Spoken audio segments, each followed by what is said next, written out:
We'll start with you, Djimon. What appealed to you about the role of Shola?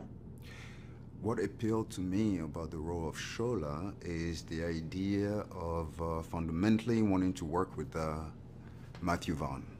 I thought, I had met with him almost a little over a decade ago, and I thought, seeing a number of his uh, directorial work and uh, was excited to work with him, and of course, Kingsman came about. The original story of the Kingsman came about, uh, and this idea of a fantasy meets a history was just beautiful, and yeah, it was a no-brainer for me to join the team.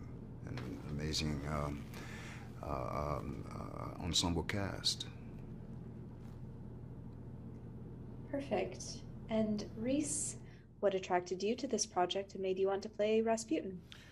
What attracted me to this project was first and foremost the name Matthew Vaughn. He's someone whose work I've always admired and loved, and I never thought I'd have the opportunity to work with him. So I was thrilled when this opportunity came about, and to play a historical figure like Rasputin. In a historical satire, drama, comedy, whatever you want to call it. I knew, he's an extraordinary figure anyway, so that was amazing. But I was just really intrigued and excited to see what would happen to him pushed through a Matthew Vaughn kind of sausage machine.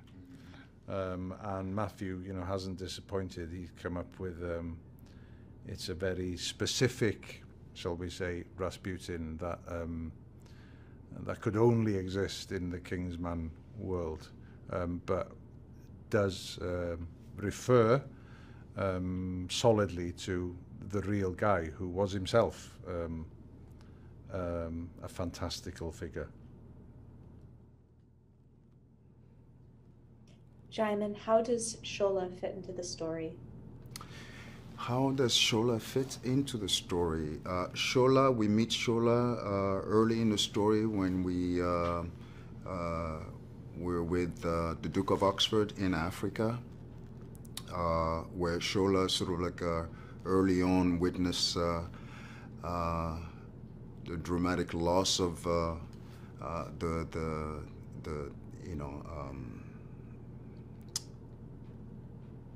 the wife of our story, and also having the son, father and son emotional drama played out the way it played out. Of course, Shola upon sort of like having an affinity with the Duke of Oxford, came all the way to Europe with him, and as a result, he became an instrumental part of the creation of the first independent secret agency.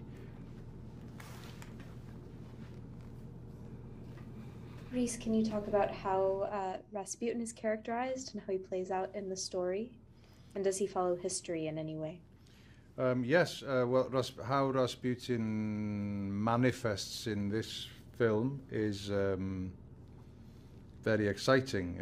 Rasputin himself was a figure who loomed large over Russia, and still after his death, decades later, he still looms large. He was a huge physical presence, a hypnotic presence, a subversive, dangerous, repulsive, attractive, divisive figure.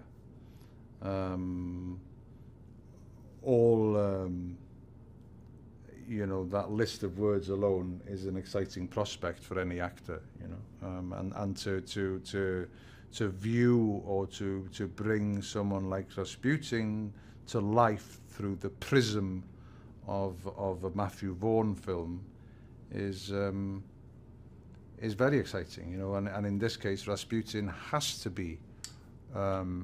enter the film, or has to have the presence of a looming weather system, if you like, on the narrative. We are he is a collection of hundreds of storm clouds that's suddenly kind of gather over Oxford when he comes to St. Petersburg. So yes, you can bend the rules and twist the rules and magnify elements of Rasputin, but really, you know, everything I do in the film is rooted in authenticity, in terms of who Rasputin was. You know, he ate like a wolf. He didn't use cutlery. Crowds would gather to watch him eat. He was hypnotic. He was powerful. He was a healer, arguably.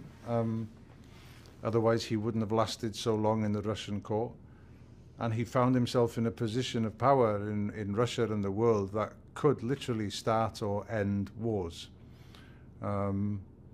So all those bits are exciting. The departure for us is that in the film he has a physical language that, without question, the real Rasputin didn't have, or any human being come to that.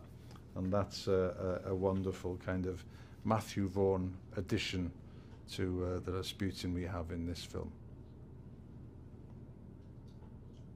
Could you both speak a little bit about the physical training you did for this film? Speak about the physical training. It was physical, to say the least. It was a lot.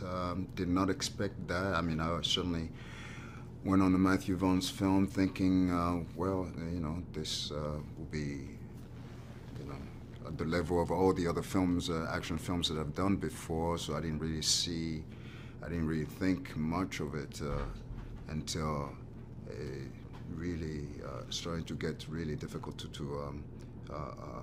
play, sort of like work within the choreography of the action, you know, sequence that we had, and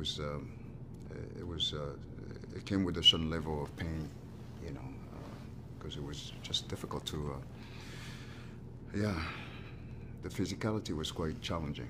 Yes.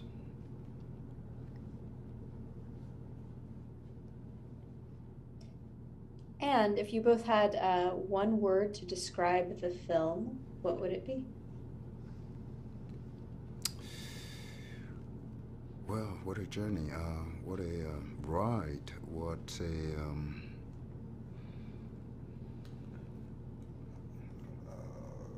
One word, we only allowed one word. One word, pick wisely.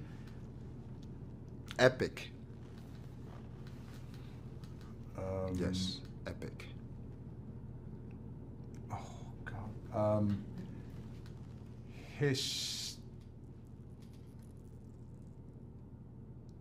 Hysteria.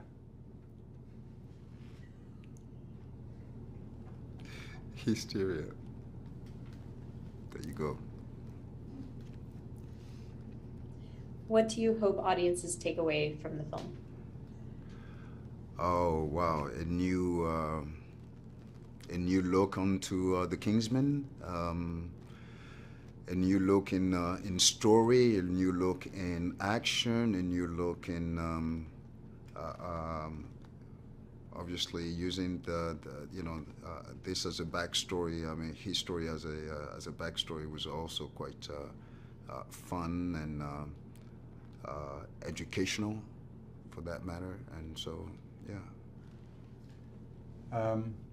I hope audiences, after everything we've been through as a species for the last 2 years, the lockdowns, the vaccines, the rules, the regulations, the great loss, the changes, that we flock back to the cinema and be entertained, thoroughly entertained and moved and thrilled in a crowd of people sitting together watching a light source, gathering around the light source to receive a story and leaving, even if they didn't arrive, leaving hand in hand, arm in arm, saying, honey, it's great to be out again, isn't it?